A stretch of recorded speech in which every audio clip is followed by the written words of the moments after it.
So this week saw the release of a landmark report into the grooming-gang scandal in Telford. We learnt that over 1,000 children had been abused in this single West Midlands town. The similar pattern to previous grooming-gang scandals, where you have the authorities not taking an interest, not wanting to stir the pot in terms of kind of racial politics, treating the girls as essentially to blame for this. Tom, what have you made of it? It's the scale of it is really staggering. I think that's one of the things that has really shocked people.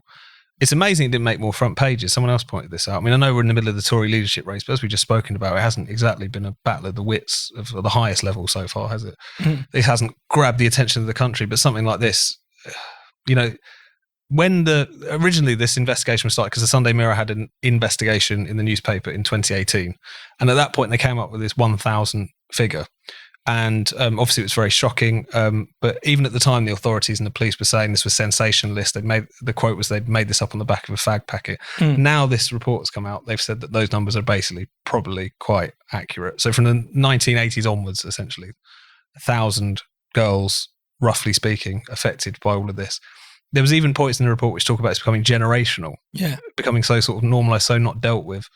And the details, even though they are strikingly similar to what happened in Rotherham and Oxford and all these other places, Huddersfield that we've talked about previously, again, the horror of them, I don't think, and the sort of moral depravity of the situation is impossible to ignore. You know, the discussions around essentially teachers, the police, senior members in the council being aware of this for many, many years, but being fearful of tackling it because of the fact that this grooming gang, as in so many other cases, is predominantly Pakistani Muslim men.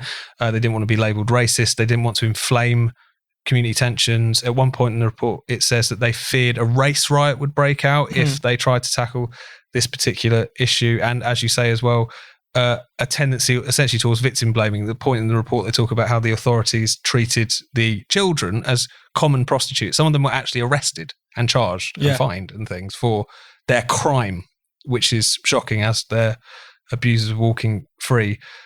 So at this point, it is one in a long list of these scandals to stick on top of the pile. But I think this one's really got to hammer home the shocking dereliction of duty and essentially that really messed up place that political correctness has got us into, which is it's essentially, in the minds of all of these people in these local authorities, it's essentially better to turn a blind eye to the rape of children than it is to risk being called racist. That's what has happened time and time and time again across Britain. And we desperately need to get ourselves out of that.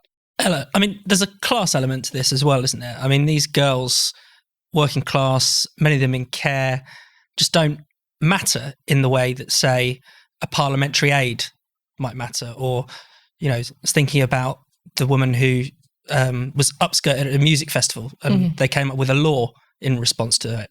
I mean, the contrast is huge, isn't it?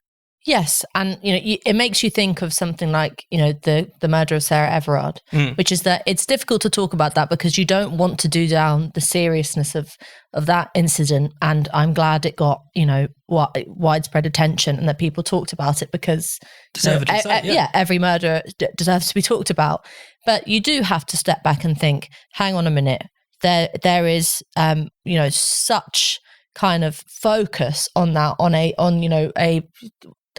it's hard to say it, but a middle class woman who has something happen to her and shouldn't have happened to her, and then really genuinely just absolute silence and sort of complete dismissal of working class girls in a contrasting part of the country in shit neighbourhoods rather than in nice London neighbourhoods, who no one wants to talk about because, as Tom says, there's the difficulties of the kind of political correctness question, but also because these women are treated like dirt in many aspects of their life.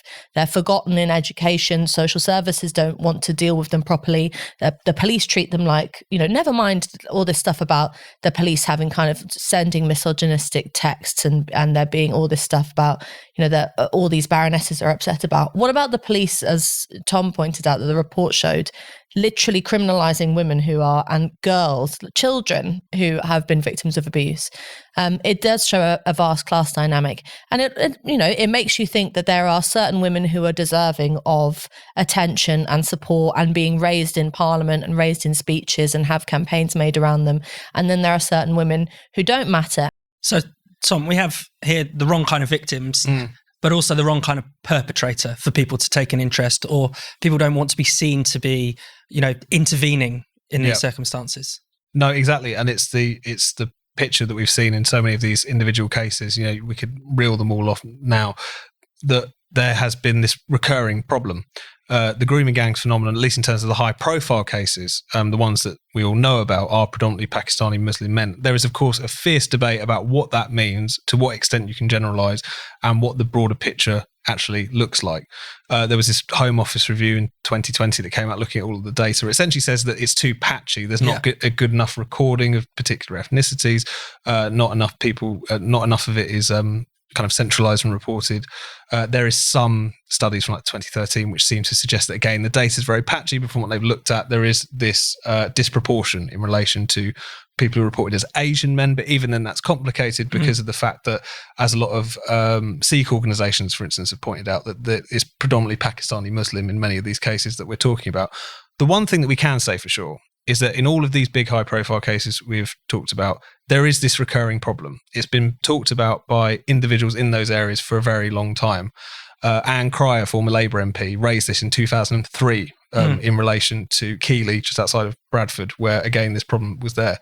The picture remains the same. What we definitely know is that whether or not this is representative, whether or not we can extrapolate, is that there is a clear issue with these grooming gangs, predominantly Pakistani Muslim, who are not only operating in this fashion and kind of moving across different areas, it's rape, it's gang rape, it's prostitution, murder in many often cases, but that it's also ignored.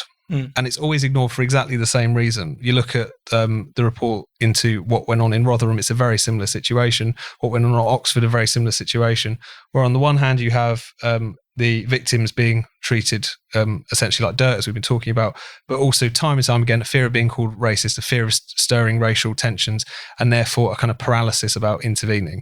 That we can definitely say for certain, that we definitely need to tackle, because what does that say about us? Yeah. That we genuinely prize just maintaining some sort of pristine multicultural image over genuine severe abuse that has not been going on over the course of a few years, but in the case of Telford, it's going on for 40 years.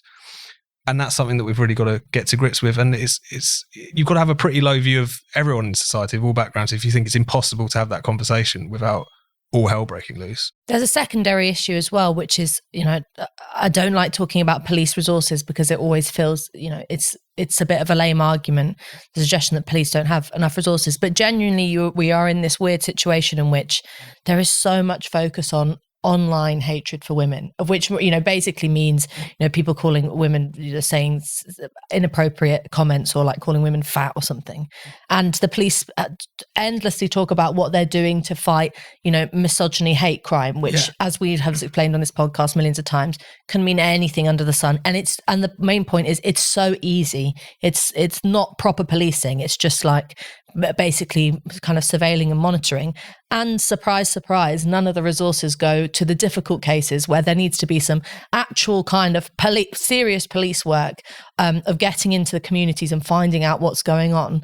And, you end up being very cynical about the role of the police, because they have they celebrate the fact that they're doing all this stuff for women in terms of hate crime and things like that. And then at the same time, you have thousands of women being failed. So the police have to answer some serious questions. And we ourselves as a society, who are sort of, continuously clamoring for more and more legal protections from the police, need to say, hang on a minute, when there is actual crime happening where people are being killed and raped and things like that, that's where you need a police officer, not in the kind of safe discussions around either tweets or, politicians calling for police to basically surveil women on the street. And I think that distinction has to be made. Again, this sort of just speaks to your earlier point, Tom, the sort of depravity of political correctness, hurty feelings coming across racist are seen as infinitely worse than actual, violent crime. No, completely. And there's something about our culture which essentially thinks it's good and proper and necessary